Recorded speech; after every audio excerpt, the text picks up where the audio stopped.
un autor fascinante, y que se lo cita casi como en sociedad y en tándem con Marsilio Ficino, pero Marsilio Ficino es 10 años más grande y es el líder indiscutido de la Academia Platónica de Florencia. Ahora, este joven que muere con 31 años tiene una obra colosal, una obra impresionante. Y esa obra colosal e impresionante, la que es la magna obra, es esta. No sé si se le ve. Esta que son las 900 tesis. Y esas 900 tesis, algunos le dicen 999, tiene una introducción, que es la Carta sobre la Dignidad del Hombre, y tiene un postludio, que son una reflexión sintetizadora, que está en este libro, Conclusiones Mágicas y Cabalísticas. Pero ¿qué es lo atrevido, innovador y revolucionario de este hombre? Este hombre quería ayer, con una igual vigencia y pregnancia para hoy, hacer entrar en diálogo al cristianismo, al judaísmo y al islam. Porque él sostiene, de una forma atrevida, que son una única religión. Y esa única religión no es de un Dios patriarcalista y machista. La tesis de él es que Dios es mujer. Y Pico de la Miranda redacta 999 tesis para probar eso. Si ustedes recorren, aunque sea el índice de estas 900 tesis o 999, va a ver que este señor se las tiene que ver con los padres y escolásticos latinos, como Tomás de Aquino, Duns Scoto y muchos más, pero además tiene que ver con la cábala, porque es el iniciador del cabalismo cristiano. Les digo solo como referencia, las primeras tesis están dedicadas a las doctrinas de filósofos y teólogos latinos: Alberto Magno, Tomás de Aquino, Enrique de Gante, Duns Scoto, Egidio Romano y Francisco de Meirones. Después de esos, tiene tesis según las doctrinas de los árabes. En su mayor parte se declaran peripatéticos, o sea, seguidores de Aristóteles: Averroes, Avicena, Alfarabi, Abenpase, Isaac, Abumarón, Moisés y Mohamed. La tercera parte son las conclusiones o las doctrinas de los filósofos que se dicen platónicos: Plotino de Egipto, Porfirio de Tiro, Jámblico de Calcis, Proclo de Licia y Adelando el árabe.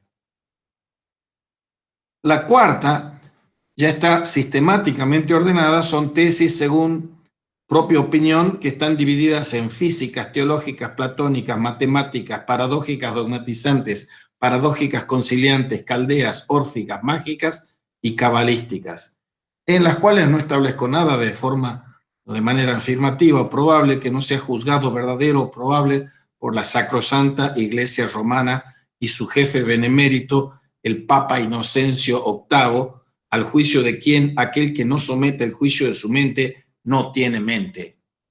El muchacho abre el paraguas y lo van a terminar envenenando a este muchacho, a Pico de la Mirándola, porque es primero considerado hereje, y él hace una propuesta a Bonifacio VIII que convoque un concilio que él quería discutir con todos los maestros de teología, y ese concilio tendría que tener lugar en Roma. Entonces Bonifacio VIII organiza una comisión que interprete si eran heréticas o no eran heréticas. Le declaran heréticas 13 de las 900 tesis.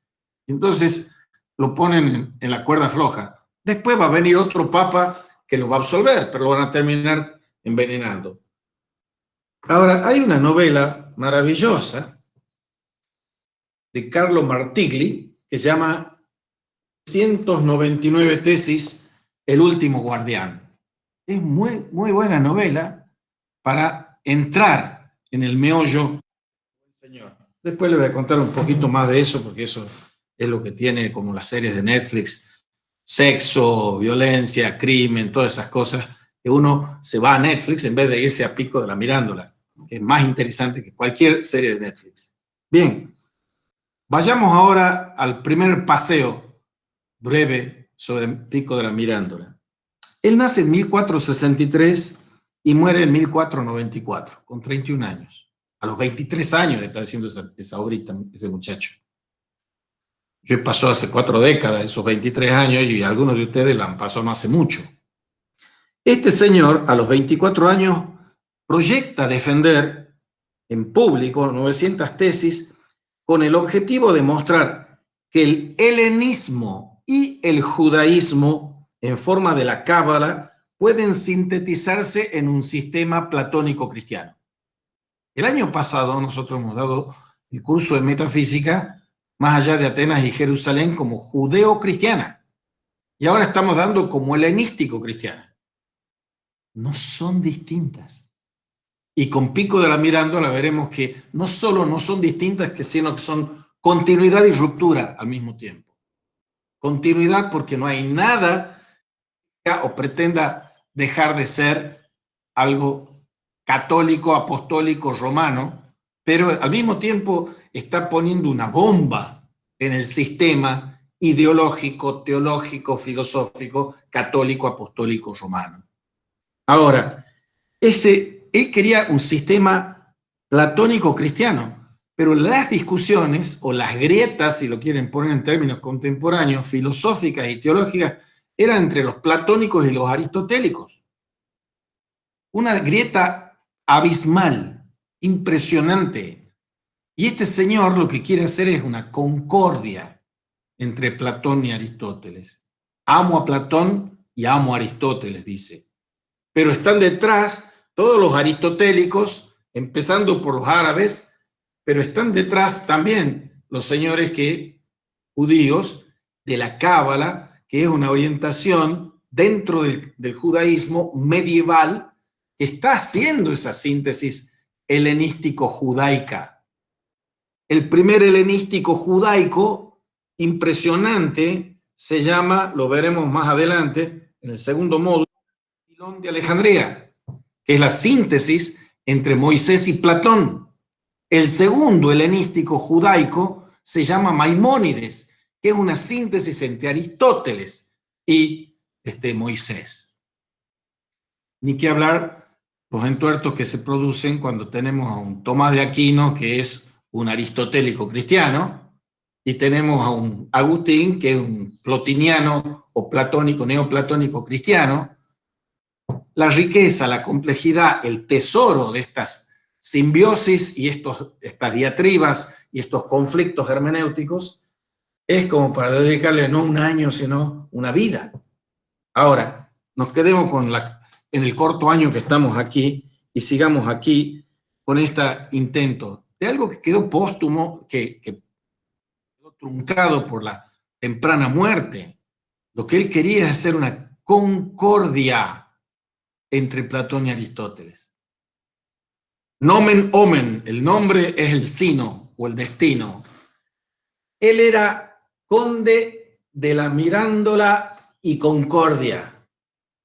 Ese patronímico de la Mirándola y Concordia va a significar una cosa extraordinaria, porque como después hará Erasmo de Rotterdam o Tomás Moro, son tipos que están buscando la concordia, porque hay una guerra, que es una guerra peor que la de los palestinos con los israelíes ahora, con los turcos y con los musulmanes.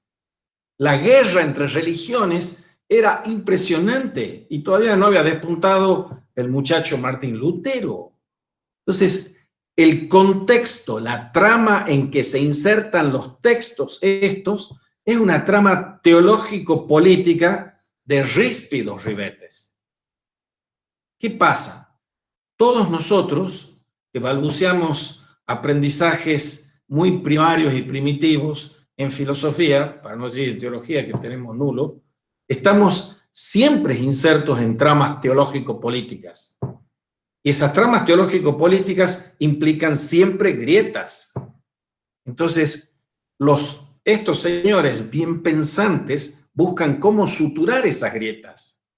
Y suturar esas grietas, hemos visto con Nicolás de Cusa, a través de los concilios, pero también a través de estos pensamientos atrevidos, teológicos, filosóficos, concordantes, concordia, de juntar los corazones.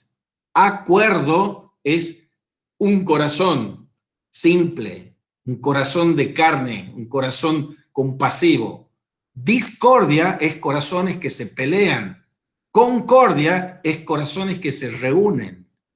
Es la concordia la que el conde de Mirandola y Concordia quiere promover. Ahora, esa concordia, de concordia Platonis et Aristóteles pretende además compatibilizar con los grandes maestros de la antigüedad y de la medievalidad. Las querellas entre las escuelas, entre los escotistas, ocamistas, tomistas, bonaventuristas, sigerio-brabantistas, eran mucho más beligerantes, peligrosas y letales aún que las reyertas ideológicas que tenemos hoy. Esta cuestión es fundamental, meterse en la trama conflictiva que tienen los textos. Hay un genial escéptico contemporáneo alemán que se llama Odo Marquardt, y él tiene un criterio sobre la hermenéutica y el escepticismo, y él dice, la hermenéutica es la forma contemporánea del escepticismo. Y hay un axioma que uno tiene que proponer, que uno lo puede proponer para entender Metafísica 2020. Leben und Leben lassen significa vivir y dejar vivir. Lesen und lesen lassen es leer y dejar leer. Eso es lo que están proponiendo estos señores. Que tenemos que evitar caer en las guerras. Siempre las guerras son guerras hermenéuticas. Son guerras por la interpretación correcta del presunto único texto sagrado. Entonces, tener la mente y el corazón abierto es tener una concepción de la hermenéutica como la forma moderna del escepticismo. El escepticismo está en contra del dogmatismo. Todos los tipos que han mandado a la hoguera a estos señores o los han envenenado son fundamentalistas. Los fundamentalistas siempre mandan a la hoguera porque ellos creen que tienen la única interpretación posible del único texto sagrado.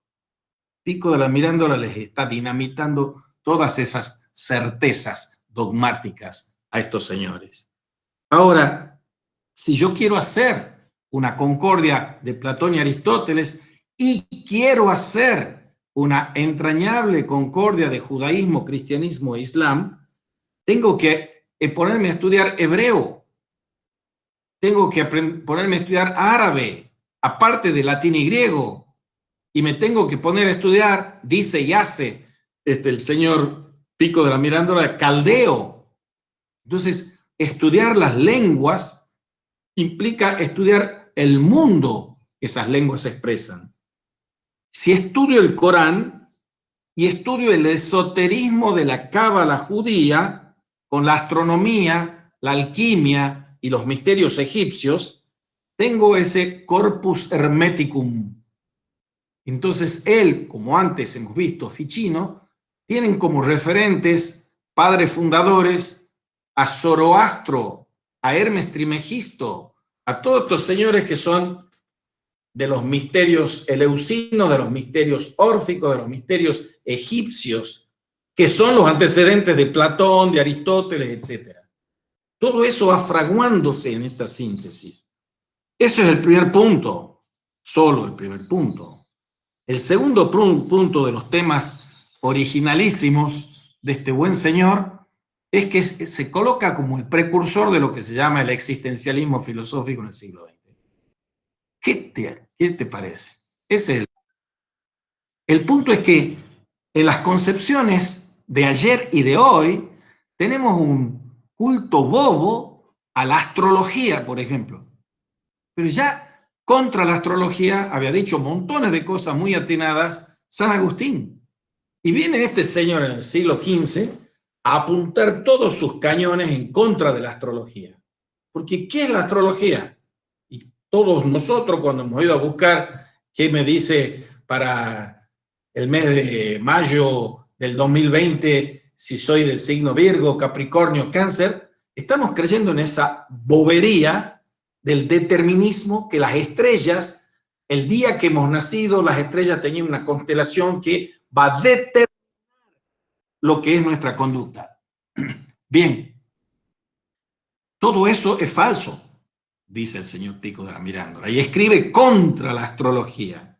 Y al afirmar concomitantemente, está reafirmando que el hombre no es hijo de una fatalidad, ni una constelación de fatalidades.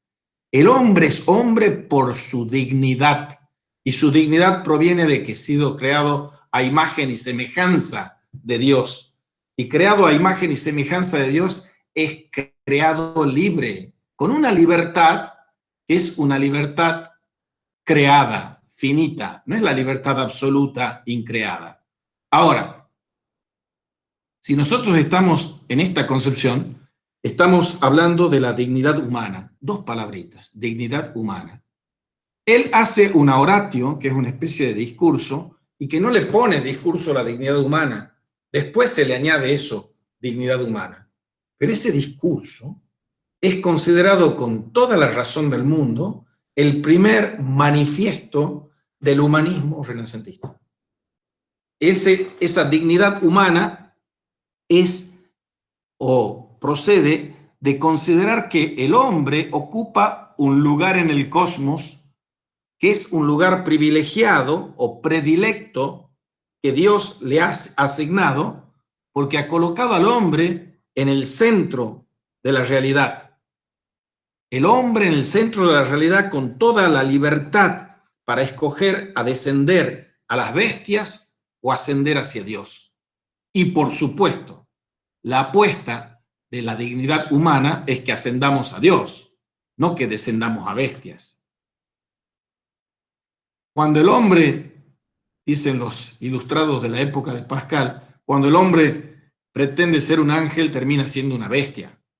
Y hoy nosotros, después de Nietzsche y de Foucault, debiéramos completar esa frase diciendo: el hombre que quiere ser bestia sigue siendo bestia o radicaliza su bestialidad. O sea, hemos sido creados para divinizarnos, no para bestializarnos. Con el perdón de las bestias, que en su inocencia ontológica son mucho más dignas que los hombres. Algún chiste que ha recorrido por las redes en estos días era con las imágenes de los animalitos, dice: tenemos que hacernos más bestias para ser mejores hombres. Bien, el hombre no es un intermediario entre Dios y la tierra, no es como en Ficino, esta es una divergencia, una copula mundi, porque el hombre no tiene ni techo ni medida, porque el hombre puede ser lo que quiere. Por fin, dice Pico, en un pasaje célebre, por fin me pareció llegar a entender por qué el hombre es el ser vivo más feliz y el más digno de admiración.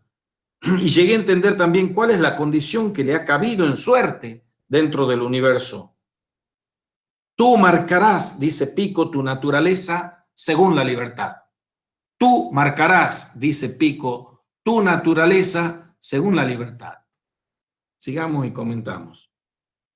La libertad te la entregué y no estás sometido al haber recibido la libertad por mí, está diciendo Pico, que dice Dios, no estás sometido a cauce angosto alguno. No te hice celeste ni terrestre, ni mortal ni inmortal. Tú mismo has de dar la forma que prefieras para ti. Esta es la anticipación del concepto existencialista de la libertad. Y hablemos así, el más hiperbólico y exagerado de los existencialistas, el existencialismo ateo, que es un humanismo de Jean-Paul Sartre. Hay un chiste que juega con las palabras en inglés, que dice: to be is to do.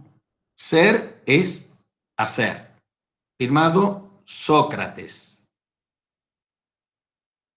To do is to be. Hacer es ser, firmado Sartre.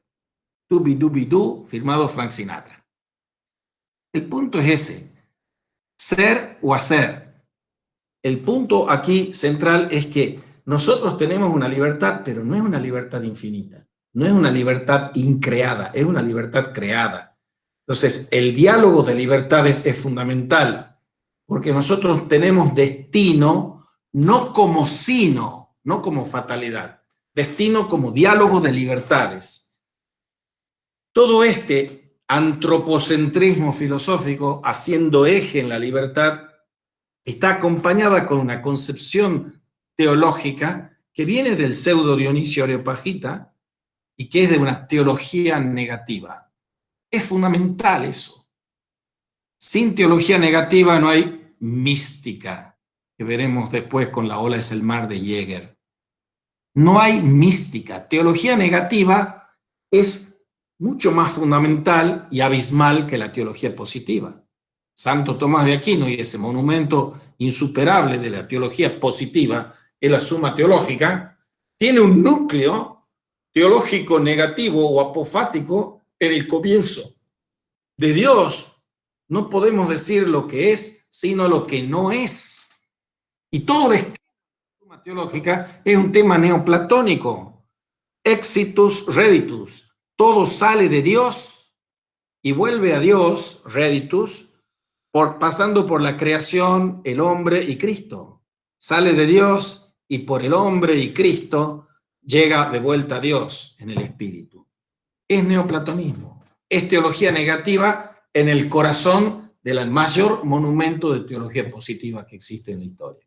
Bien, esa teología negativa en el sentido del pseudo Dionisio implica que tenemos que negar todo tipo de limitación y finitud en la esencia divina. Nosotros queremos o pretendemos arrogantemente saber qué es Dios, cuál es la naturaleza de Dios. Y usamos como consuelo, pírrico por cierto, esta concepción de que proyectar al infinito los atributos que tenemos nosotros. Nosotros creemos que somos inteligentes, entonces decimos Dios es omnisciente, es inteligencia divina. Nosotros creemos que somos libres y decimos que la libertad implica buscar el bien, que Dios es infinita bondad, que nosotros creemos que tenemos un poder casi omnímodo, fáustico, y decimos Dios es omnipotente. Todas esas concepciones es una proyección al infinito en positivo de nuestras limitadas y finitas. Bien, esta concepción nos da un primer paseíto por el señor Pico de la Mirándola. Vamos a un segundo paseíto. Acuérdense esa premisa didáctica que les he dicho, siempre hay que decir 3 veces las cosas, decirlas que las va a decir, decirlas y decirlas que las ha dicho. Ahora voy por la segunda. Giovanni Pico de la Mirándola goza de un desusado grado de afecto y admiración en vida, en las centurias subsecuentes hasta el presente. La fama y fascinación de su nombre han permanecido incólumes. Su riqueza y noble cuna, su encanto personal, su trágica vida y temprana muerte, y la precocidad y versatilidad de sus talentos han contribuido a que su obra tenga una reputación singular. El estudio de sus obras revela la solidez de su saber, la claridad y honradez de su pensamiento y la fertilidad de sus ideas básicas. Y muere a los 31 años. No tiene tiempo de desarrollar un sistema unificado, pero tiene las semillas arrojadas en la tierra para que caiga en las tierras que hayan de caer, y mejor sería que cayera en tierra fértil, para que ese vislumbrar la portentosidad de ese sistema filosófico agazapado en las obras de este joven que muere con 31 años. Él es un platónico renacentista, sí y no, porque aparte de platónico es aristotélico y ha estudiado escolástica y admira y quiere y aprecia y estudia a San Alberto Magno, a Santo Tomás de Aquino, a Duns Scoto, etcétera, que lo tiene ahí en la nuca en el siglo inmediato anterior. Pico pasa los últimos y más productivos 6 años de su vida en Florencia y estuvo unido por una estrecha amistad con Ficino. Ahora, como yo les he dado como consigna que lean el programa, les voy a preguntar, en la página 11 del programa, en el primer punto que aparece ahí, hay un error. El que me lo diga le pongo un 10. Es de broma, ¿no? No le pongo 10 porque no creo en el 10. Pero me cometí un error ahí y ustedes me tienen que corregir. Pero lo dejamos para dentro un ratito. Pico de la Mirandola se considera a sí mismo discípulo de Ficino. Pero Ficino es bastante más grande que él, como 30 años más grande que él. Y pronto desarrolla varias doctrinas filosóficas independientes, Pico. Y hay que hacer salvedades respecto del platonismo de Pico. Sufre la influencia de Ficino, pero era muy versado en las fuentes antiguas del platonismo, y a las doctrinas de Platón les concede mucha importancia, como Ficino. Sin embargo, a diferencia de Ficino, nunca pretendió revivir la filosofía platónica o darle una posición predominante sobre las otras escuelas de filosofía.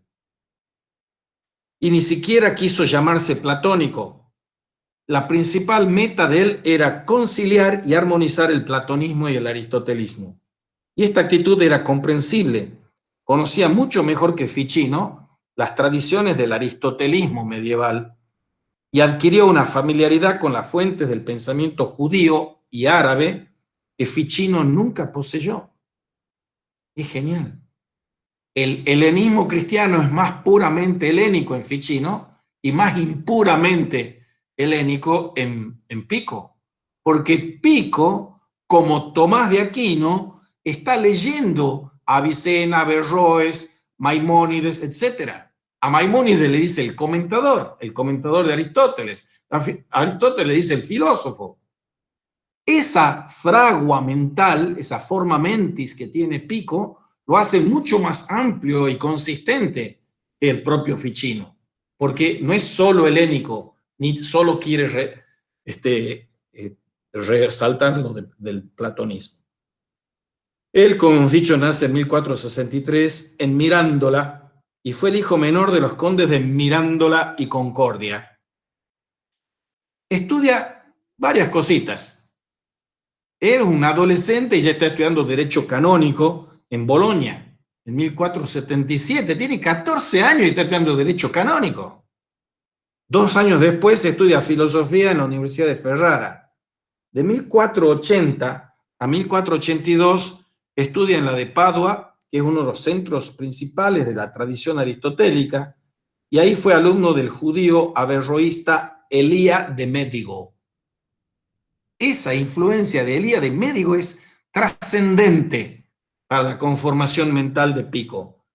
En 1484 se establece por un tiempo en Florencia. Tiene 21 años. 21 años, sí.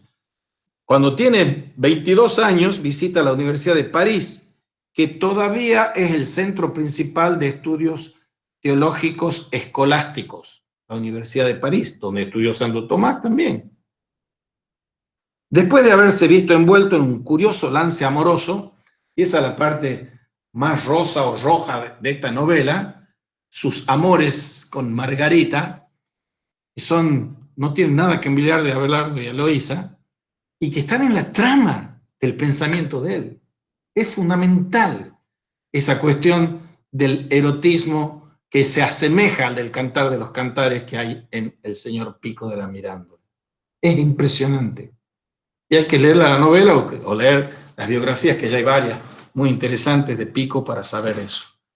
Este judío averroísta, Averroes, el comendador de Aristóteles, Elía de Médigo, pero además está manteniendo contacto con sabios humanistas de varios lugares y visita Florencia repetidamente, donde conoce a Ficino y a Policiano.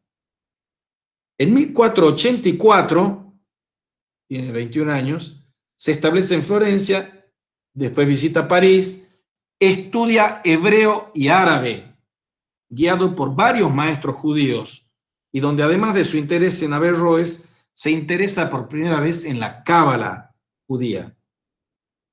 Al final, en 1486 ya tiene compuestas 900 tesis y ofrece defenderlas en Roma. Este librito que les acabo de decir, con 23 años. El Papa en ese momento se llama Inocencio VIII, y todos los papas esos son unos desgraciados, degenerados, con amantes, con hijos, asesinos, de todos esos negociantes. El Batilix, que lo llevó a la abdicación a Benedicto XVI, que ha hecho un poroto al lado de los desgraciados esos de papas renacentistas. Y además, pero además eran delincuentes intelectuales. Entonces, la novela cuenta cómo este Inocencio VIII se ha pasado 2 días y 2 noches leyendo las tesis y le salía humo por la cabeza de la bronca de que este tipo le iba a tirar abajo la Iglesia Católica, que dirigía él. Entonces se asocia el desgraciado ese con otro que es más desgraciado que él aún, que es el Papa siguiente, que es Alejandro VI, que es de los Borgia. O sea, en el sentido del apellido de los Borgia, o si no, vean en Netflix la serie de los Borgia, para ver cuán desgraciados eran. Ese es el contexto teológico, político, social, intelectual en el que están pretendiendo defender estas tesis, que las dinamita a la estructura esa corrupta. Además de los ademases, hay un fundamentalista dominico que es un inquisidor de la época de Maquiavelo y de Pico, y era mi fraternal enemigo de ese Pico, que se llama Girolamo Savonarola. Y ese tipo es como si fuese la Lilita Carrió de la época. Anda denunciando como denunciante serial todas las corrupciones que hay en la iglesia. Ese es el contexto. Hay que, sits in leven, ubicar los textos en el contexto del que nacen. Bien, pasemos un poco. Tiene un amigo que se llama, es un poeta joven, Girolamo Benivieni. Y Girolamo Benivieni es un muchacho que cayó en desgracia con la Gestapo de la época eclesial, lo acusan de sodomita y lo quieren mandar, muere, pero él tiene una apología, primero de sus tesis, Savonarola, y tiene una defensa de su amigo, porque su amigo era especialista en el tema del amor y del amor platónico, de los diálogos del amor. Y los escritos filosóficos maduros de Pico de la Mirandola están entre esas tesis y esa cuestión del amor también. Y tiene otro escrito que se llama De Ente et Uno, Pico de la Mirandola, del ser, del ente y del uno. Y ese es publicado póstumamente. Pero la obra más extensa y también póstuma es un tratado contra la astrología. Y tiene una polémica con otro señor, que era muy escolástico él, que se llama Hermolao Bárbaro. Y ese documento característico de la actitud histórica y filosófica de Pico es la correspondencia que tiene con Hermolao Bárbaro. Hermolao es un distinguido humanista veneciano y era un estudioso profundo del texto griego de Aristóteles. Entonces aquí hay un ataque a una tradición a la cual admiraba y abrazaba Pico, que es la tradición escolástica medieval, y hace una larga epístola laudatoria en defensa de los filósofos medievales. Mientras que Hermolao, al igual que Petrarca y los demás humanistas primitivos, desdeñaba a los filósofos escolásticos. Esa lucha contra el escolasticismo es un signo característico de esta época.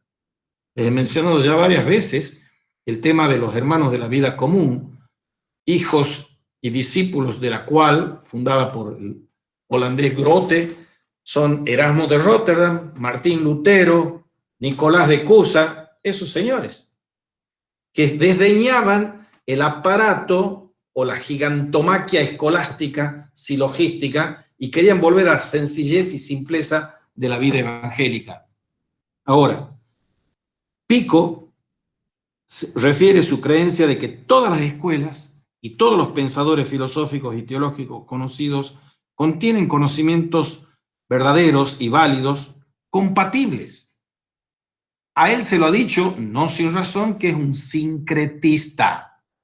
Él considera que ningún sistema es totalmente falso, que todos tienen algo de verdad, y uno tiene que buscar, recoger y hacer concordar todas las verdades para llegar juntos a la verdad, sincréticamente.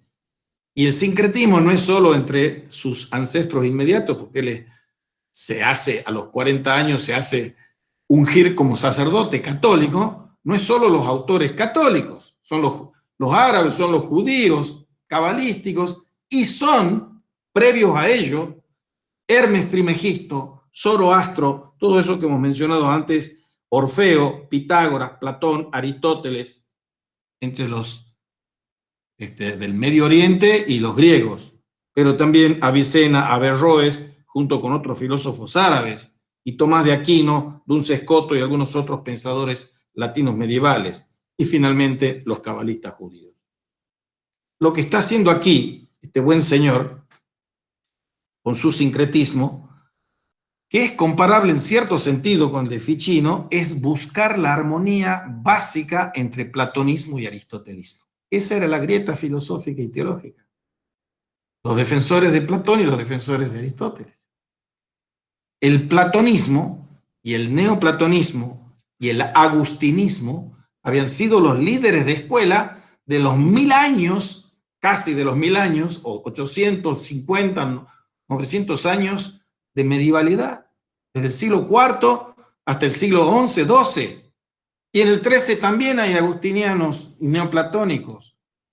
Pero cuando llega esa síntesis tomista, que viene Alberto Magno y viene Tomás de Aquino, paulatinamente, no de buenas a primeras, porque también es condenado por el obispo de París, Esteban Tempier, Tomás de Aquino y Alberto Magno, por herejes.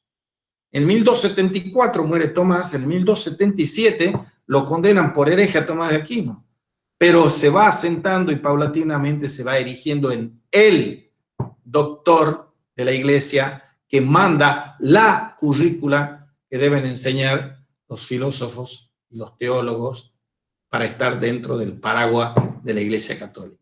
Tan importante es eso, que si uno llega hasta el siglo XX, van a ver un hombre como Martin Heidegger que para poder empezar a estudiar filosofía y teología, porque eso es lo que quería hacer, él quería ser cura, tiene que recibir, porque era una familia humilde, una beca del arzobispado de Friburgo que le obligaban a defender a Tomás de Aquino. O sea, desde el siglo XIII al siglo XX.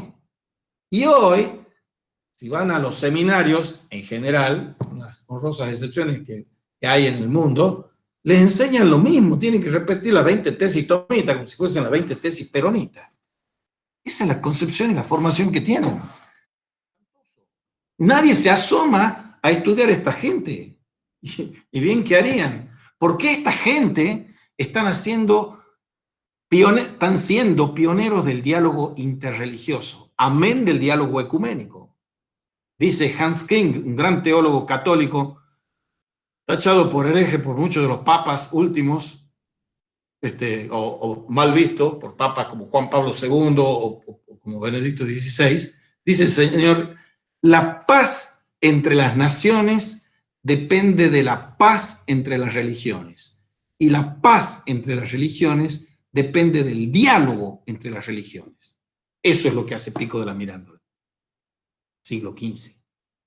Y hoy lo necesitamos más que entonces. Los conflictos que hay ahora son siempre conflictos de guerra religiosa, ideológica, fratricida. Todas las guerras son fratricidas. Todas las guerras son fratricidas. Entonces hay que buscar ese principio de fraternidad, ese principio de compasión y ese principio de misericordia. Bien, eso está alentando lo que los ilustrados del siglo XVIII van a concebir como un hallazgo genial, la tolerancia política y religiosa. Parece que el alimento del siglo XVIII los franceses o los ingleses. Eso está dicho aquí por Pico de la Mirandola. Uno tiene que buscar la concordia, no tiene que buscar la guerra, tiene que buscar la paz. Defensores de la paz, tolerancia religiosa, tolerancia política, tolerancia filosófica. Qué intolerantes que son los filósofos, Dios mío. Y eso es guerra, guerras hermenéuticas, porque se creen intérpretes de un texto sagrado y los únicos intérpretes. Ahora, vamos a la materia de esta concordia que está buscando el señor Pico de la Mirandola.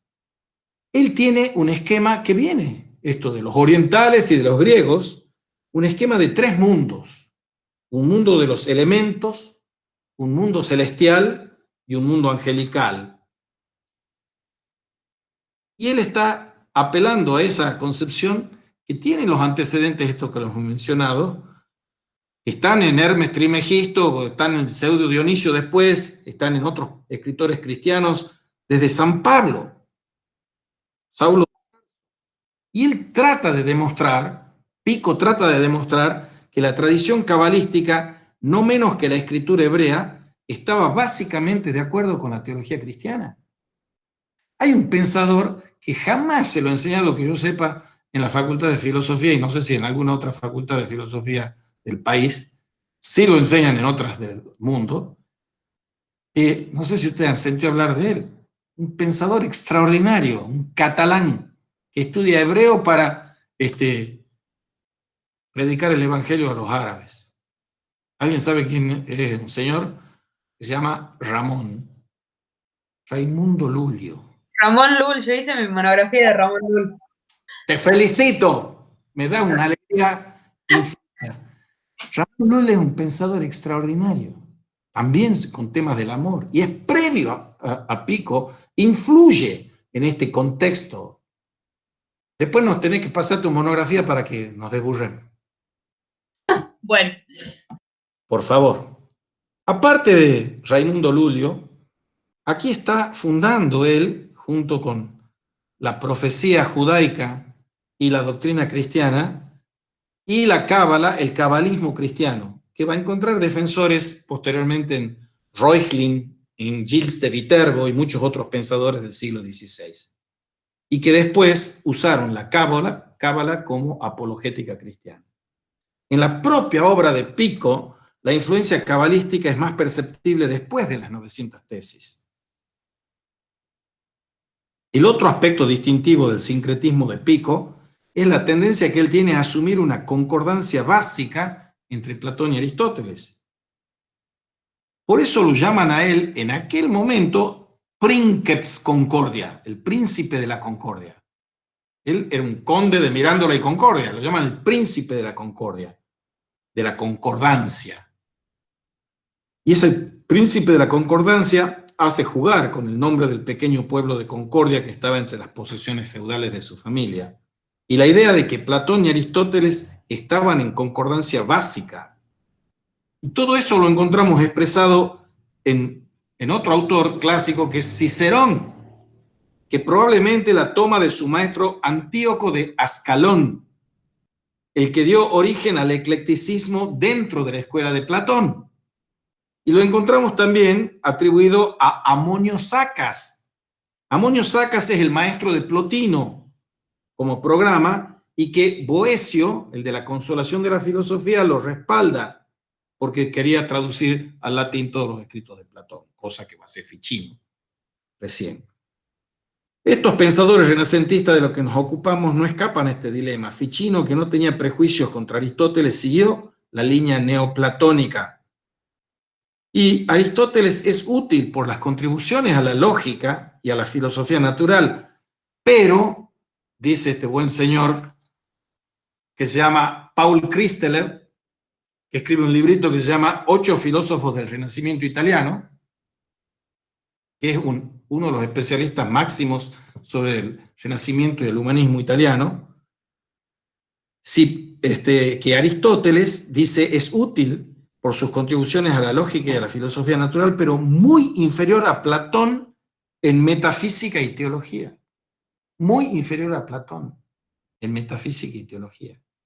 Entonces sí lo usa en su concordia a Aristóteles para la lógica, pero para lo mítico, teológico y metafísico lo usa a Platón, Pico de la Mirandola. De aquí que hay que subordinar en él a Aristóteles, a Platón y seguir a Platón en todos los casos en que parecen disentir. Si Plotino y otros platónicos o neoplatónicos entendieron a Platón de una manera que contradecía a Aristóteles, debían estar equivocados en sus opiniones filosóficas, dice Christeler, y en su entendimiento de Platón. Entonces la concordancia es tomar de Aristóteles todo lo bueno, que no es poco, pero en lo más importante seguir a Platón, y cuando disienten, seguir a Platón. Cuando disienten Aristóteles y Platón. Y apoya esta afirmación el señor Pico de la Mirándola citando un pasaje del Sofista de Platón. El Sofista es uno de los últimos diálogos y en el diálogo de Platón se está corrigiendo a sí mismo. Frente a al predominio de la influencia que tiene Parménides sobre Heráclito en Platón, aquí se le abre la puerta al connubio de Parménides y Heráclito en el último Platón. Y por eso uno de los diálogos más importantes de Platón es el Parménides. Por eso Pico de la Mirándola toma el Sofista, que es la koinonia idea, la comunión de las ideas, y desecha el Parménides frente al prestigio hiperbólico que tiene entre los platonistas el diálogo del Parménides. Él desecha el Parménides arguyendo que este diálogo es simplemente un ejercicio dialéctico, degradándole la importancia. Ahora, ¿qué hay aquí? En Platón, como alguna cofra de aquí presente señalaba, una cosa es el ser en sí y otra cosa es el ser participado. Participación en Platón es metexis. Parusía en Platón es presencia. Mímesis en Platón es imitación. Ni la mímesis ni la parusía, sino la metexis es lo importante aquí para comprender a Platón en ese vínculo de lo celestial y lo terrenal, en esa mala mímesis, mala copia, que son las ideas que bajan del cielo a la tierra. El ser participado le hace posible sostener que Dios es idéntico con el ser en el primer sentido, pero está sobre el ser en el último sentido. En sí, Dios es idéntico a sí mismo en el ser, pero al estar participado está sobre el ser, idéntico pero diferente, idéntico en sí mismo, diferente en tanto participado. Si ustedes no entienden, pregunten, pero después para que pueda seguir aquí. Y viene otro capítulo sumamente interesante y es el de la teología poética. Para Pico de la Mirándola hay un plan de trabajo, un chango veinteañero. Y el plan era escribir un tratado sobre teología poética. Y ningún fragmento de esa obra ha llegado hasta nosotros, lamentablemente hay que decir, y puede ser que nunca haya llevado a cabo su plan, pero de acuerdo con la opinión de Aristóteles, los poetas fueron los primeros teólogos. Los poetas fueron los primeros teólogos. Por eso nos encargaremos de ese poeta del mundo terrenal que es Dante Alighieri, entre otros. Y ese inmenso poeta castellano que es Juan de la Cruz, que no nos abocaremos a él, pero para provecho y solas de su alma sería bueno que lo lean también. Los poetas fueron los primeros teólogos, y esa es la intención de Pico, construir un sistema detallado de la teología implícita en los mitos de los poetas antiguos. El hombre y el filósofo es, dice Aristóteles en su Filosofía Primera o Metafísica, un amante del mito. El filósofo es un filomito, amante del mito. Y en la escuela a la que fueron aquellos que llegaron a ser los primeros filósofos griegos, que son los de la teogonía, los de Homero, los de Hesíodo, etc. Homero, Hesíodo son los maestros de Platón, Aristóteles, de Sócrates. Los poetas son los que engendran la filosofía, son los padres de la filosofía. O sea, no es el paso del mito al logos, es la transmutación del mito en el logos filosófico. Bien. Aquí, tercer apunte fundamental, Pico está haciendo hincapié en el hombre y en su dignidad, que está en el corazón de su programa de los Studia Humanitatis, de los estudios de las humanidades. Y eso es un tema que ya fue tomado de Ficino por Pico y recibe una especie de marco metafísico por parte de Pico cuando le asigna al alma humana un lugar privilegiado en el centro de la jerarquía universal y hace de ella, por medio de sus atributos intermediarios y por medio de su pensamiento y aspiraciones universales, el lazo del universo y el eslabón entre el mundo inteligible y el mundo corpóreo.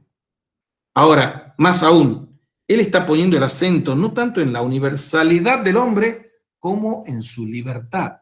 Volvemos a hablar de la libertad en relación con la dignidad humana.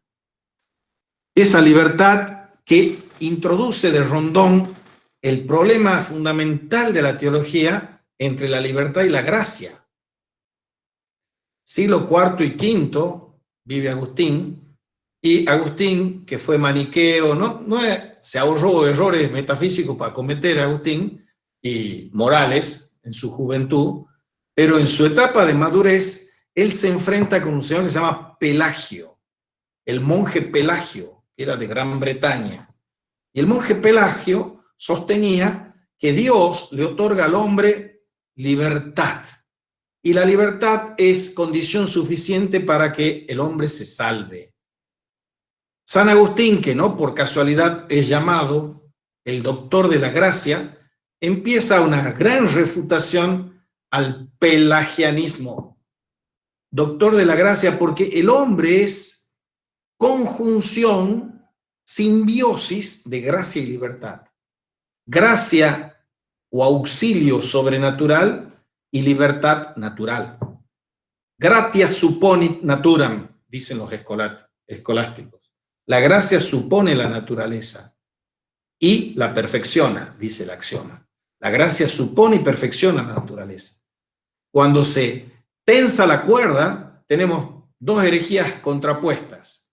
Sola gratia, va a decir, solo la gracia nos permite acceder a la salvación, va a decir Lutero, siglo XVI. Sola libertas, siglo V, dice Pelagio. Gratia et libertas, dicen Agustín, Tomás de Aquino and company. Entonces, acá, Pico de la Mirándola, que lo quiere y admira un montón, a Tomás, a Agustín, a los griegos, pero él se desmarca del necesitarismo griego, del ananqué. Entonces, Pico está poniendo el acento en la libertad del hombre. Es un tema polémico, interesantísimo y fundamental. ¿Qué papel juega la libertad en la concepción antropológica y cosmológica de un griego de aquella época? Los de esta época ya no creen en nada, como nosotros. Entonces, esta concepción de Pico es que el hombre es capaz de ocupar por su elección, por su decisión, dice el señor Kierkegaard, por su elección, cualquier grado de la vida. O sea, nadie es bestia por predestinación. Todos somos bestias por opción. Y nadie se diviniza por predestinación. Nos divinizamos por opción. La libertad es un componente quintaesenciado para nuestro destino. Nuestro destino no está prefijado. No estamos predestinados. Bien, Pico escribió sus tesis y algunos dicen, y queda para que ustedes estudien y estén de acuerdo o en desacuerdo con esas tesis, algunos dicen que él olvida la doctrina de la gracia, pero él nunca quiso rechazar la gracia y tampoco la libertad. Por eso sus ataques en contra de la astrología. Y a menudo los historiadores modernos han señalado que este ataque contra la astrología por parte de Pico era un mojón en la lucha de la ciencia contra la superstición. Bien. Ese era el segundo paseíto por el señor Pico de la Mirándola. Vamos a un tercer paseíto para centrarnos cada vez más y afinar cada vez más el tiro. La oración acerca de la dignidad del hombre es o expresa el ardor del hombre por el hombre que se da a sí mismo el nombre de renacimiento. Y Pico escribe como antesala de las 900 tesis o conclusiones, in omni genere scientiarum, sobre todo el género de las ciencias, ese resumen de todo el saber alcanzado en su tiempo, escribe esta oración. Y allí dice que ese es un canto, quiere ser un canto, de la cosa más admirable de ver, dice él, el ser vivo más dichoso, el gran milagro y animal admirable, el hombre. La razón de la admirabilidad, sin embargo, no es para Pico aquella que ofrecen los antiguos, que sea el hombre el intermediario de todas las criaturas. Ahí se está distinguiendo de Ficino. No es copula mundi. La razón de la admirabilidad y el milagro ese es que este hombre es intérprete de la naturaleza, cruce de eternidad estable con el tiempo fluyente. Y eso es lo que los persas han dicho cópula del mundo. Cruce de eternidad y tiempo, de necesidad y libertad. Eso es el hombre. En cada momento de su vida tiene que estar tomando la decisión de cuál va a ser su suerte, dicho irónicamente, su destino. Si abraza la eternidad o abraza la temporalidad, en el sentido negativo. Ahora, Deum necessario agere quidquid agit. El Dios necesario obra necesariamente aquello que obra, pero esa creación necesaria del mundo lo es de un mundo eterno, no es del hombre, porque el hombre no es eterno por naturaleza, en todo caso es eterno por participación. El hombre es abierto, indefinido y libre, está diciendo el señor Pico de la Mirandola. Así pues, hizo Dios del hombre la hechura de una forma indefinida. Estoy citando al buen Pico en su discurso. Así pues, hizo del hombre la hechura de una forma indefinida y colocado en el centro del mundo le habló de esta manera. No te dimos ningún puesto fijo ni una faz propia. Te coloqué en el centro del mundo. Ni celeste ni terrestre te hicimos, ni mortal ni inmortal, para que tú mismo, como modelador y escultor de ti mismo, más a tu gusto y honra, te forjes la forma que prefieras para ti. Podrás degenerar a lo inferior con los brutos, podrás realzarte a la par de las cosas divinas por tu misma decisión. Decisión. Heidegger, Kierkegaard, Pico. Decisión. Está en nuestra decisión nuestro destino. Somos, dicho sanmartinianamente, los hacedores de nuestro propio destino. Serás lo que debas ser y si no, no serás nada. Y por eso habla de este buen señor. Hay una edición, una colección filosófica con dibujitos y con trabajitos prácticos para los chicos del secundario que se llama La mosca y el camaleón, sobre Pico de la Mirandola. Y dice que el hombre tiene una condición de camaleón. Esta zoosofía, sabiduría animal, es el animal de naturaleza multiforme y mudadiza, el hombre como camaleón. En su nacimiento le infundió el Padre toda suerte de semillas, etcétera, etcétera. Toda carne o toda criatura está implícita virtualmente en ese hombre, pero es el hombre el que actualiza esas semillas. Ahora, la santa ambición que hay en todo hombre es llegar a ser Dios, divinizarse, y el empeño por obtener lo sumo que está al alcance de nuestra fuerza no es en el fondo cosa distinta del anhelo de perfección, del anhelo de totalidad. Todos los hombres deseamos, aunque no lo reconozcamos, lo perfecto, queremos lo perfecto. O algunos de ustedes tienen como proyecto de vida ser un mediocre. Todos querríamos ser, aunque seamos ladrones o asesinos, los ladrones o asesinos de primera, perfectos ladrones, perfectos asesinos, el crimen perfecto, aunque seamos ladrones o asesinos. La buena noticia es que seamos ladrones o seamos santos, no es mérito nuestro. La perfección es un camino, y un camino para unirnos con Dios. Y la mística tiene 3 pasos: purificación, iluminación y perfección, que es la contemplación. Los 2 primeros están más al alcance nuestro, el tercero no. Ser perfectos como nuestro Padre es perfecto, que dice el Evangelio, es una cuestión de que Dios, el perfecto de los perfectos, la perfección de las perfecciones, habita en el corazón de cada uno de nosotros. Y esto parece que estoy dando la clase anticipada de la mística, Lo dice Pico de la Mirándola. Y lo dice porque está saliendo de Pseudo Dionisio. Y Pseudo Dionisio es el padre de los místicos. Y los padres y madres del desierto lo dicen. Fíjense que los textos no me van a dejar mentir. Mentí nomás. Nos hizo el artífice, explica Pico, para ser contempladores de toda su obra. Y contemplar es tarea propia del espíritu, es oficio de ángeles. Así que nuestra meta no es otra que la de ser compañeros de los ángeles, discurriendo por la escala de Jacob, la escala de la perfección, la escala del conocimiento. En los ejercicios de mística cristiana que doy yo los lunes, miércoles y viernes, vamos a ver, estamos viendo esto y vamos a seguir viendo esto durante todo el año, de esta escala mística, esa escala del conocimiento, esa escala del saber, que dice, esa escala de Jacob, no es posible la controversia entre nosotros y los hebreos. Jacob, ¿qué significa? ¿Saben cuál es el nombre castellanizado de Jacob? Denme alguna pista. Hay 3 nombres, o 4. Santiago es Santiago, eso es Jacobo. Diego, Jaime, todos esos son procedentes del Jacobo, la escala de Jacob. La escala de Jacob es la escala de la perfección hebrea. Y dice, ¿qué controversia hay que sea hebrea? Si no hay controversia, está anticipando lo que hoy decimos después del Vaticano II, que son los hermanos mayores en la fe, los judíos. Entonces está anticipando que no hay, ni puede, ni debe haber una división entre los hebreos y los cristianos, entre nosotros y los hebreos.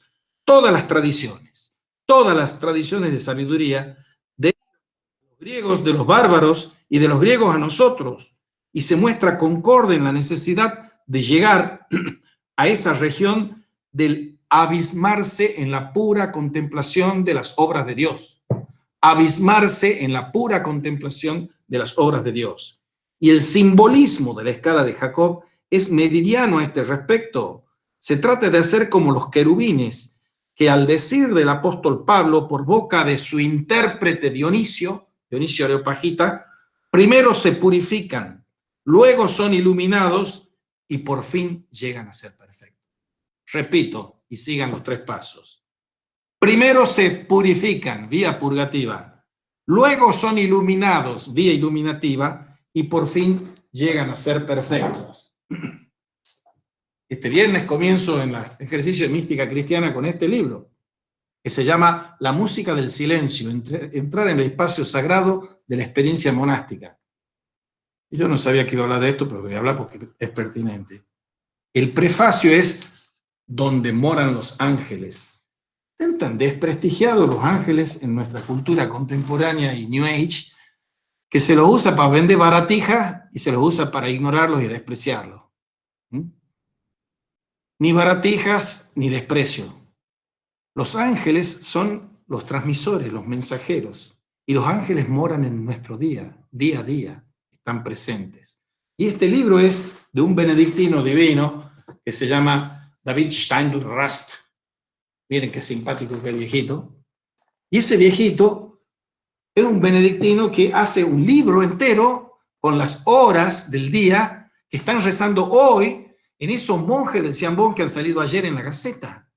Esos monjes del Ciambón se levantan a las 5 de la mañana y hacen las primeras oraciones, después hacen un poco más tarde, después más tarde hacen las completas a la noche. Y este libro sigue hora a hora del día, hora et labora de San Benito. Y todo es silencio, es quietud, es aquietamiento, silenciamiento. Es esto, la escala de Jacob. Bien, pero ¿tiene que ver esto algo con el filosofar? Finalmente tenemos que ser llevados a la perfección con el conocimiento de las cosas divinas. Sin el conocimiento de las cosas divinas no hay perfección. Y ese filosofar no es el hombre el que está limpio de filosofía, dice Pico. Por filosofía aquí hay que entender un ir y venir por los grados de la escala, esos grados de la escala, de lo cual resultará que o bien descenderemos disolviendo el uno en la multitud con fuerza titánica como a Osiris, o bien ascenderemos recogiendo los miembros de Osiris tornándolos a la unidad con fuerza apolínea, dionisíaco y apolíneo, disolverse en la unidad, en la multiplicidad y reunificarse. La filosofía apofática, que es de la filosofía negativa, teología negativa, filosofía apofática, es el abismo del silencio. El abismo del silencio. Porque el silencio, no la palabra, es el abismo donde tenemos que inmergirnos o sumergirnos, porque el silencio es el lenguaje primordial de Dios. Esa filosofía apofática está diciendo, como el profeta David, el silencio es tu alabanza. El silencio es tu alabanza. Y eso nos lleva a la paz, al esicasmo, a la paz del corazón, a la dulzura del corazón. Bien, ya hemos hecho el tercer recorrido y ahora de postre veamos una glosa muy apurada y bruta de 999, el último guardián. Cristianismo, judaísmo e islam son la misma religión. Dios es mujer. Pico de la Milándula redactó 999 tesis para demostrarlo. Punto. Fue envenenado.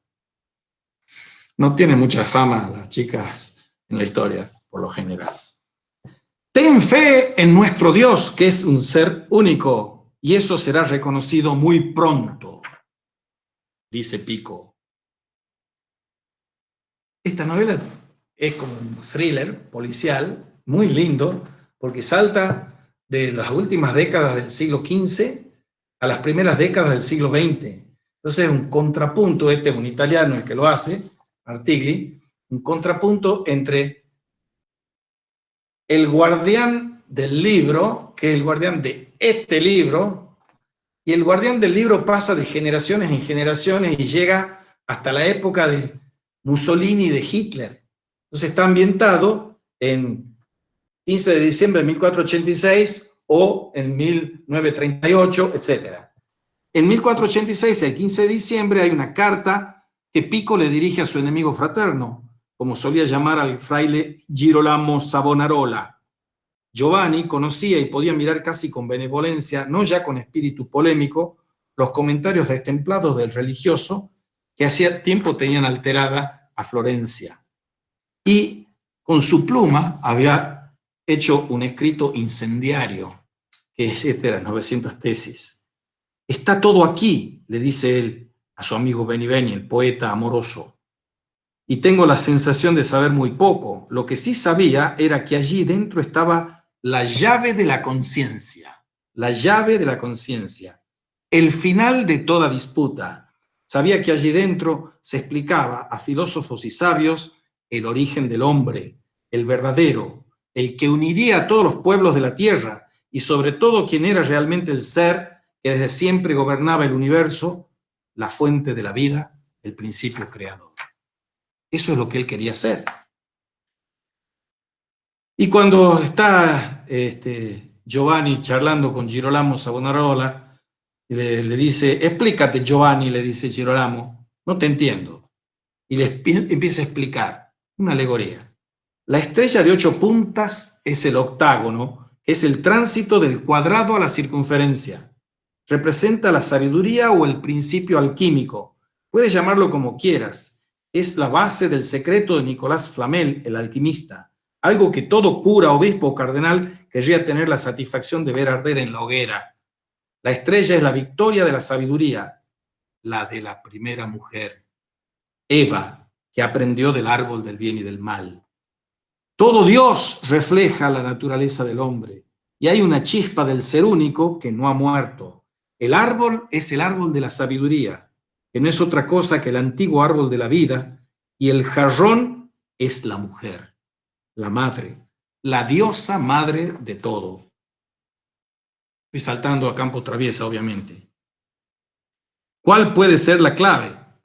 El amor es la clave, dice Pico de la Mirándula. Pero bueno, referido a un ser supremo se usa en contadas ocasiones. ¿Por qué? Mucho más a menudo se usa el término Rahum, que es misericordioso. Y ahí estaba el punto de unión, la iluminación. Rahum es Regem. Rahum, misericordia, es útero. El rasgo distintivo e instituyente de Dios estaba en su naturaleza femenina. Dios era madre. Y de ahí viene la unidad del Ser Supremo. La mujer recuperaría el papel que le correspondía desde la noche de los tiempos.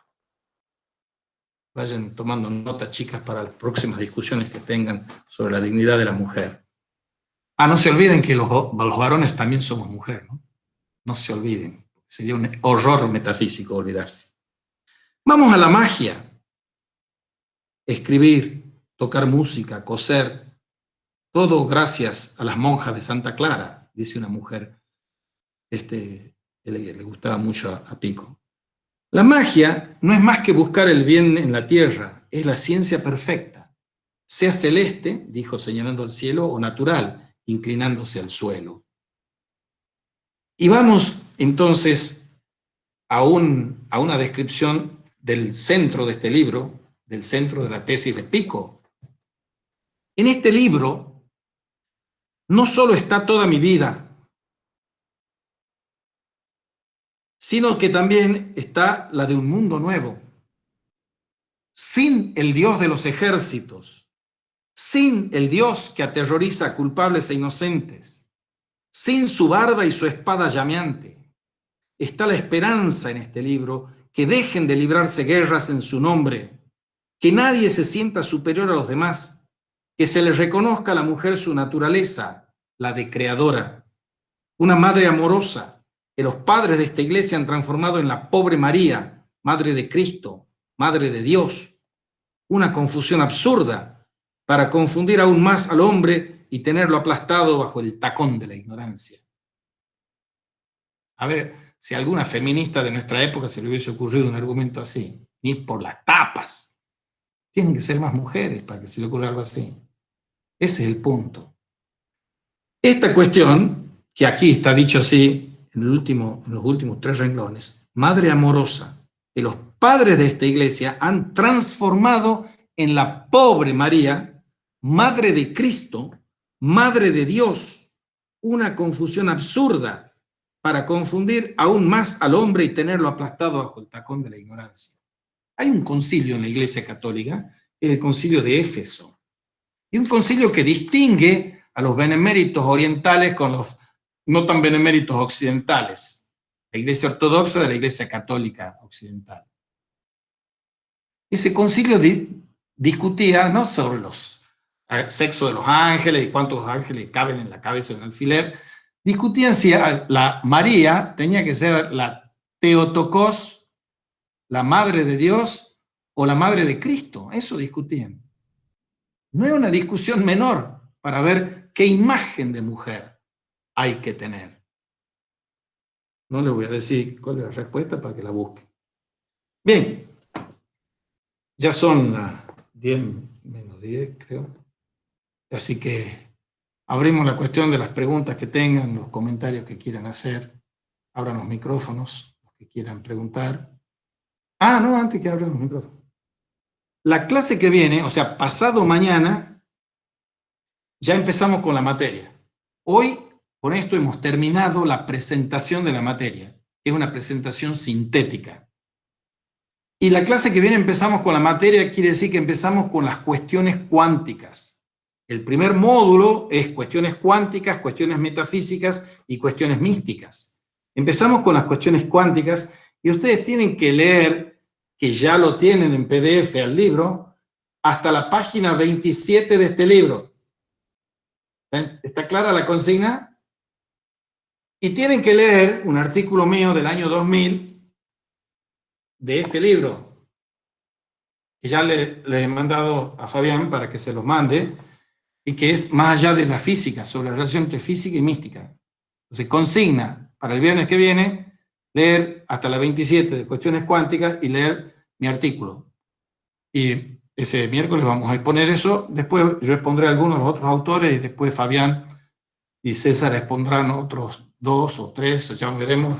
Vamos a exponer, no todos los que están en el libro, vamos a hacer una selección. Si alguno de ustedes tiene familiaridad, tiene conocimiento, o se anima a remangarse y leerlo a fondo en la clase, están bienvenidos. sobre esos autores de cuestiones cuánticas. Es una forma también de matizar y que no sean solo clases magistrales, sino que sean ustedes maestros ocasionales. Ahora sí, pregunten de Pico de la Mirándola lo que tengan que preguntar, si tienen algo que preguntar, criticar, comentar. ¿Nada? Profe, sí, Diga.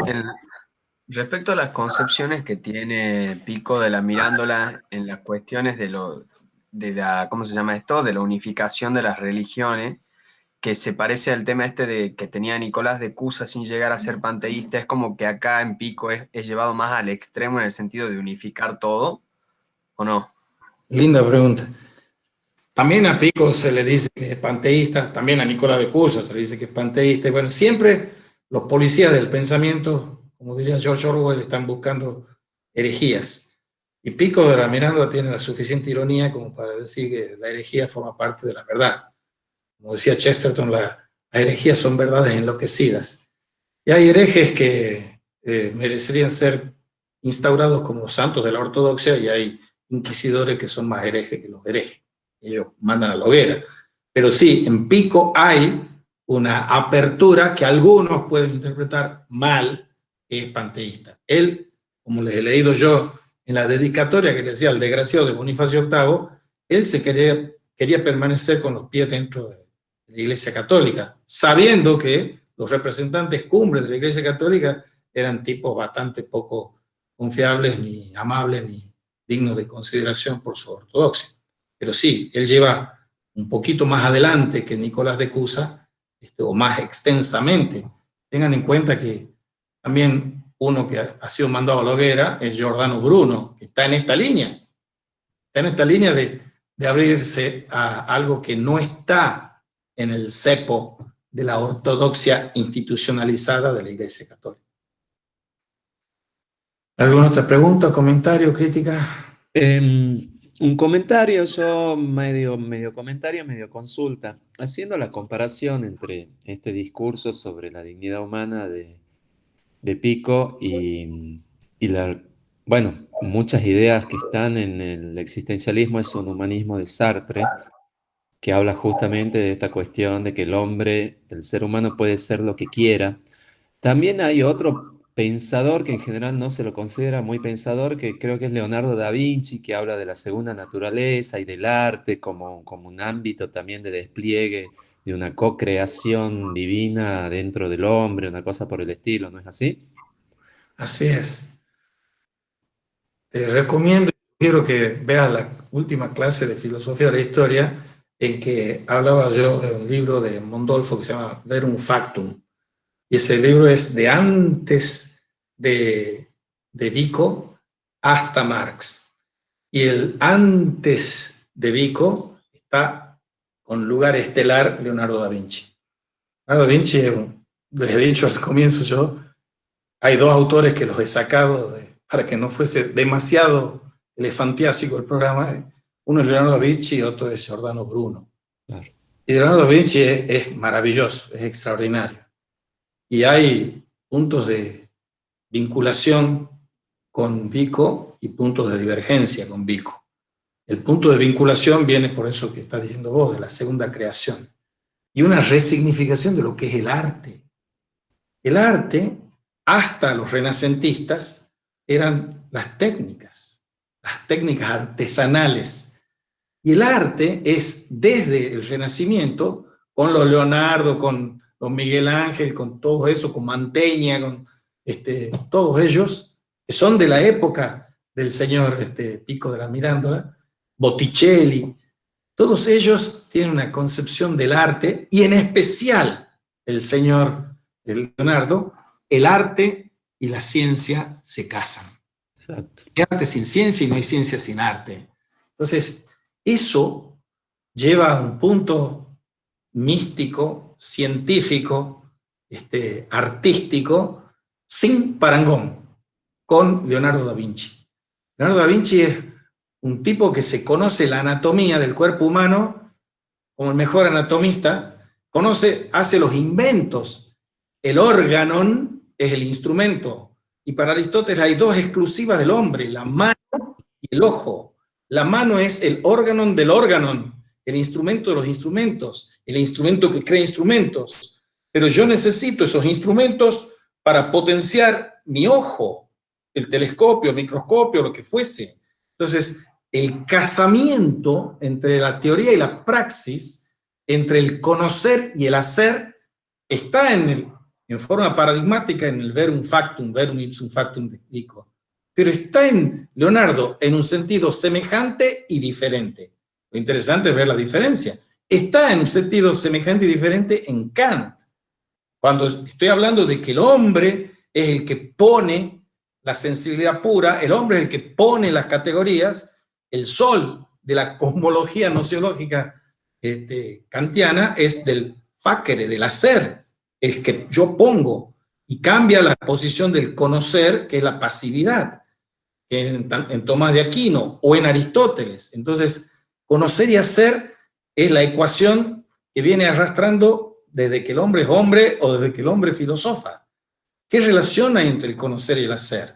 ¿Hay una primacía del conocer sobre el hacer, del hacer sobre el conocer? Leonardo da Vinci es una de las propuestas más revolucionarias para contestar a esa cuestión, en sus semejanzas y en sus diferencias, con Pico, etc. ¿Alguna otra pregunta?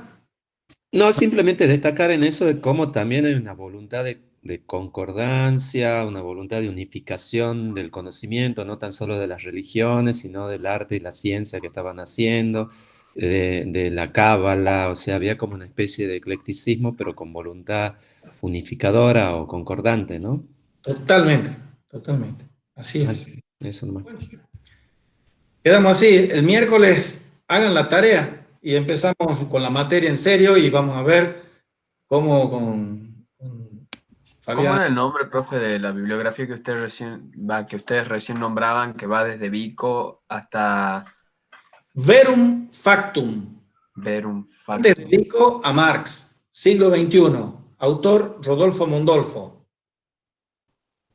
Verum Factum. Y después yo te planteaba lo de Leonardo, porque yo lo leí también de Mondolfo en otro librito que era Figuras del Renacimiento, no me acuerdo el título completo. Sí, también está. Ahí también estaba el discurso de Pico de Mirándola y textos de Leonardo da Vinci. Eso está en la biblioteca de la facultad.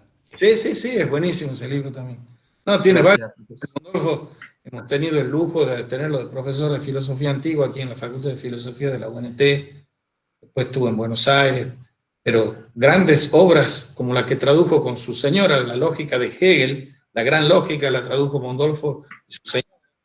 Y es un hombre que era marxista, sale escapando del fascismo, y tiene obras sobre Marx, sobre el humanismo de Marx, tiene obras sobre cultura griega, a roletes, el papel del sujeto, la concepción del infinito, la concepción de la libertad en los griegos, son 3 libros maravillosos, es el Renacimiento, que es extraordinario, y que es una joyita, un librito así chiquitito, Verum Factum, que viene a cuento de Vico, precisamente, que lo usamos mucho en filosofía de la. Muy bien, chicos.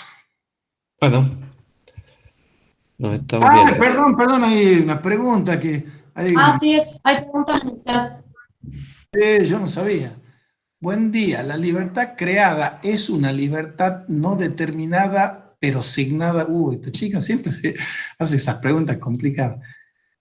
Una libertad determinada, pero signada. Primero tenés que explicarle a la gente qué significa eso. La perfección es una potencia o una posibilidad. Existe una metacoiné de la libertad bestializada a la libertad perfeccionada. 3 preguntas para hacer 3 materias optativas, más o menos. Siempre joroba esta chica. ¿Qué le va a hacer? Es una bestia si me pregunta. Primera. ¿La libertad creada es una libertad no determinada, pero signada? Sí. Es una libertad no determinada, pero signada. Materia signata quantitata, materia asignada y cuantificada, es el principio de individuación para la escolástica. Entonces, si fuese determinada, no sería libertad. La alegría de lo necesario, la ananqué de los griegos, es algo que le apasiona al necesitarista Baruch Spinoza, le apasiona Hegel, le apasiona Marx y le desapasiona Pico de la Mirándola. Porque no hay libertad ahí, no existe la libertad, existe solo la necesidad. Que todo es necesario. La perfección, segunda, ¿es una potencia o una posibilidad? Ni lo uno ni lo otro. La perfección es una actualidad, no es una potencia ni una posibilidad. Potencia sería potencia natural, posibilidad sería posibilidad histórica. Pero si yo digo que Dios es aquello mayor que lo cual yo no puedo pensar cosa alguna, la perfección está en mí. La perfección no es un fruto mío, no está prohijada por mí. Entonces, no es potencia y no es posibilidad. No es potencia natural y no es posibilidad histórica. Tercera, existe una metacoiné de la libertad bestializada a la libertad perfeccionada. Explícame vos, ¿qué quiere decir eso? Explícamelo en castellano, porque yo puedo ponerme a interpretar. Una metacoiné, explica metacoiné primero. ¿O querés que yo lo interprete? Interpretala. Saca el micrófono, ¿no tenés micrófono? No. Eso es metanoia, dice una conversión. Koiné es la lengua común. Por eso yo sabía que me estaba preguntando mal. Conversión es metanoia. Sí. ¿Es una metanoia de la libertad bestializada a la libertad perfeccional? Sí, puede ser. Es una conversión. ¿Sí? Pero metacoiné no me cerraba. ¿Alguna otra pregunta? No. Déjenme descansar ya. Ya son las 10 pasaditas. ¿O no? Bueno. Nos vemos el miércoles a las 8:45 entonces. Bueno, hasta luego. Chao, nos vemos. Chao. Chao.